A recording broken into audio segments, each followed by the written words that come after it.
ማንፌስቶአችሁ ላይ ትምህርትና ጤና ለሁሉም ዜጋ በነፃ ይሰጣል፣ ለስራ አጦችም እርዳታ ወይም ደግሞ ዳረጎት እናከፋፍላለን ብላችኋል። የኔ ጥያቄ አሁን ኢትዮጵያ ውስጥ አይኤልኦ ባወጣው መረጃ መሰረት ከ8 እስከ 10 ሚሊዮን ስራ ፈላጊ ዜጎች አሉ። በትንሹ በወር 4000 ብር ዳረጎት ብትከፍሏቸው 480 ቢሊዮን ብር በአመት ለነዚህ ሰዎች መክፈል አለባቸው። በዚህ ላይ ከ370 ቢሊዮን ብር በላይ ለመሰረታዊ ፍጆታዎች የሚሰጥ በጀት አለ። አሁን ባለው መረጃ ሁለቱ ተደምሮ 800 ቢሊዮን ይደርሳል። የዚህ ሀገር አመታዊ በጀት 1 ትሪሊዮን ነው። እጃችሁ ላይ የሚቀረው 200 ቢሊዮን ነው። 200 ቢሊዮን ብር ይዛችሁ ለክልሎች የድጎማ በጀት ማድረግ መቻል አለባችሁ። የስራ ማስኬጃ ወጪዎች አሉባችሁ፣ ካፒታል አላችሁ። ይሄን ሀገር በ200 ቢሊዮን ብር ምን ልታረጉት ነው? አሁን ላይ ያለውን ዳታ ነግረኸኛል። አሁን ላይ ስላለው ዳታ አይደለም የምናወራው። በሚቀጥለው አመት የምትረከቡት መንግስት የሚኖረው የቁጥር አቅም ወይም ደግሞ ይሄ ሎጂክ አግባብ ይሆን የነበረው ካልኩሌሽኑ አግባብ ይሆን የነበረው እያንዳንዱን የስራ አጥ አድርገን ስንደጉም ለመኖር ብናስብ ነው የሚለው ማንፌስቶአችሁ። ለስራ አጦች ስራ እስኪያገኙ እንትኑ የተፈጠረው ክፍተቱ የተፈጠረው አንተ ያገኘኸው የኢሃፓ ማኒፌስቶ ነው። እኔ ያለሁት እንደ ትብብር ለኢትዮጵያ አንድነት ነው። እሺ ትብብር ለኢትዮጵያ ይሄኛውን ለስራ አጦች ዳረጎት እናደርጋለን የሚለውን ከኢሃፓ ወስዶ አይተገብረውም፣ ደግሞ ትብብር ይሄን ሐሳብ አይቀበለውም ማለት ነው። ያ እናደርጋለን፣ ነገር ግን የስራ አጥ ቁጥርን መቀነስ ነው ዋነኛ አላማችን እንጂ ማንፌስቶአችሁ የሚለው ስራ አጦች ስራ እስኪያገኙ ድረስ ቃል በቃል ወርሃዊ ድጎማ እኮ ስለ ኢሃፓ ነው እያወራህ ያለው ነው እያልኩ ያለሁት ዳዊት። እሺ ይሄኛው የኢሃፓ ሐሳብ ከሆነ ትብብሩ አይቀበልም ወይ? ትብብሩ የሚቀበልበትን መንገድ እያስረዳው ነው፣ ከኢሃፓ ነጥለህ እንድታየው ማለት ነው። ትብብሩ የሚለው የስራ አጥ ቁጥርን እንቀንሳለን፣ በጣም ራዲካል በሆነ መንገድ እንቀንሳለን። ምክንያቱም የስራ አጥ ቁጥር የጨመረባቸው ምክንያቶች አሉ። ከነዛ ምክንያቶች ውስጥ አንዱና ዋነኛው ጦርነት ነው። ጦርነቱ ካቆመ ኢንቨስትመንቶች ይጨምራሉ፣ በየክልሉ ያሉ ኢንቨስትመንቶች። ስለዚህ እንትን ነው ኢምፕራክቲካል አይደለም። ይሄ የስራ አጥ ቁጥር ጦርነት ባልነበረበት ጊዜ ከቁጥሩ መጨመር በስተቀር ጦርነት ባልነበረበት ጊዜ መረጃ ልሰጥዎት እችላለሁ። ኢትዮጵያ ውስጥ በአማካይ እስከ 5 እስከ 6 ሚሊዮን የሚደርስ ስራ ፈላጊ አለ። ይሄኛውን 4000 በ5 ሚሊዮን የምናባዛው ከሆነ በትንሹ እስከ 200 ቢሊዮን ዳረጎት መክፈል አለባችሁ። የቁጥር ልዩነት ነው። ጦርነቱ ቁጥሩ ማተር ያደርጋል። ስለዚህ እኔም ጥያቄ እሱ ነው እኮ ቁጥሩ ማተር ያደርጋል እያልኩ ያለሁት። እሺ በ200 መንግስት ሆነን አናቅም። መንግስት ስንሆን እኛ በምን ያህል መጠን የስራ አጥ ቁጥሩን እንቀንሳለን ከሚለው ጋር ነው ካልኩሌት ሊደረግ የሚገባው። በመጀመሪያ ደረጃ ከመንግስት ጋር ያልተገባ ትስስር በመፍጠር ራሳቸውን የሚያበለጽጉና ምናልባትም በየመሸታ ቤቱ 1 ሚሊዮን 2 ሚሊዮን ባድ ምሽት የማይከፍሉ ከበርቴዎች መፈጠር አለባቸው ብለን እናምናለን። ምክንያቱም እነዚህ አሁን የጠቀስናቸው የስርዓት ከበርቴዎች ባልተገባ ሁኔታ የሀገርን ሀብት በማካበት ከስርዓት ጋር ያልተገባ ትስስር በመፍጠር ነው እየበለጸጉ ያሉት ብለን ነው የምናምነው። በትክክለኛ መንገድ ቅድም እንደነገርኩ የነፃ ገበያ ወይም ደግሞ የገበያ መር ኢኮኖሚ ነው የምንጠቀመው። የገበያ መር ኢኮኖሚ በመጠቀም ኢንቨስተሮችን እንስባለን፣ ኢንቨስተሮች ይሳባሉ፣ ፉክክር ይኖራል፣ ትክክለኛ የሀብት ከበርቴዎች ይፈጠራሉ። ማንፌስቶአችሁ ላይ በእርግጥ ይሄኛው ንባብ ከኢሃፓ ማንፌስቶ ላይ የተወሰደ ነው። ነገር ግን በጋራ የምትከተሉት ሊሆን ስለሚችል ከዛ አንፃር ነው ጥያቄውን ማነሳው።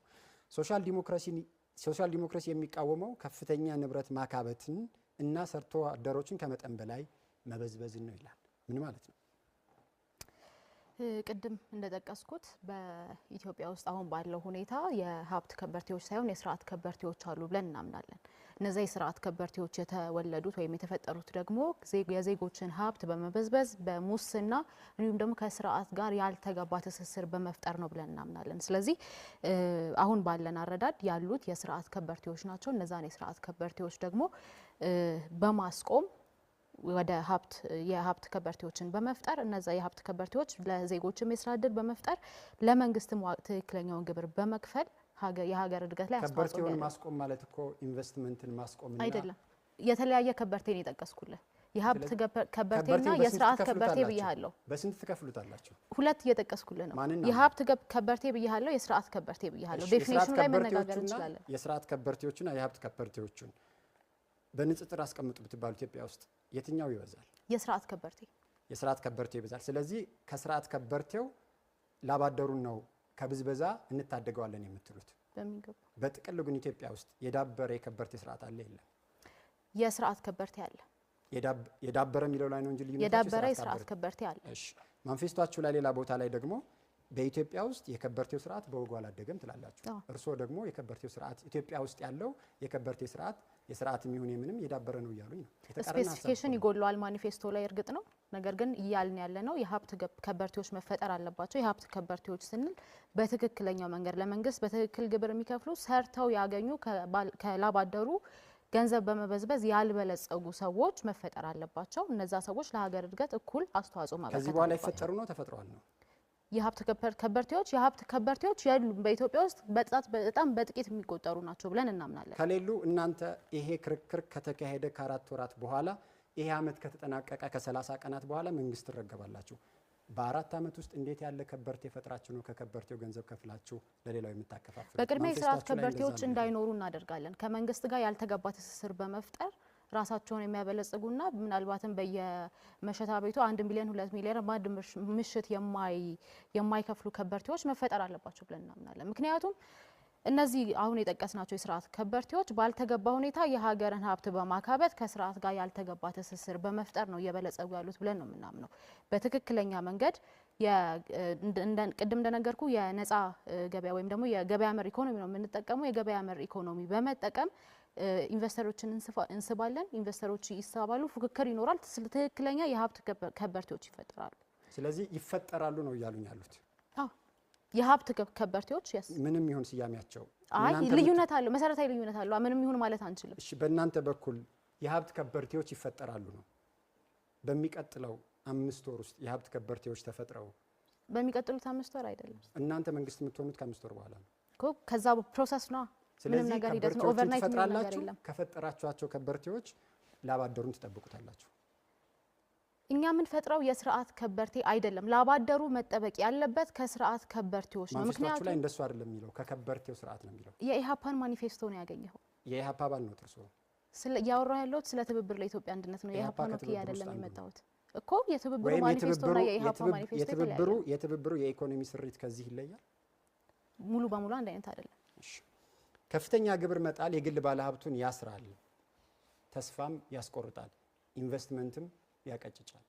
እናንተ የምትከተሉት እናንተ ገብረዋለን የምትሉት ስርዓት ይሄን የሚፈጥር ነው። የሀገርን ኢኮኖሚ እና ዜጎችን ሊቀጥር የሚችል ኢኮኖሚ እንዴት ትፈጥራላችሁ በዚህ መንገድ?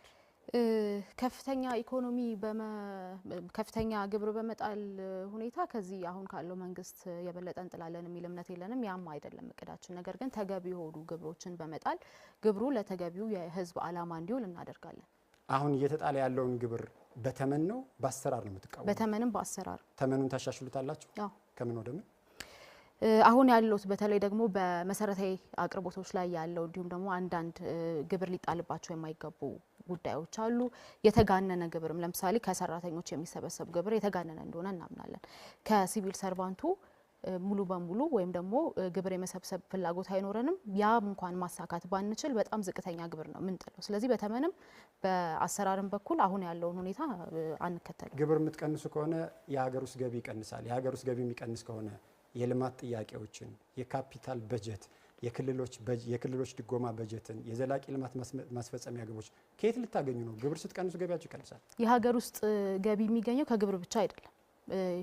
ኢትዮጵያን ካለማወቅ ምናልባት የመነጨ ጥያቄ ይመስለኛል። ምክንያቱም አሁን እኮ ለጦርነት እንኳን የሚውሉ በጣም ብዙ ቢሊዮን ዶላሮች እያየን ነው። ስለዚህ መንግስት የሀገር ውስጥ ገቢ ከምንድን ነው የሚገኘው? ከምንድን ነው እናንተ የምታገኙ?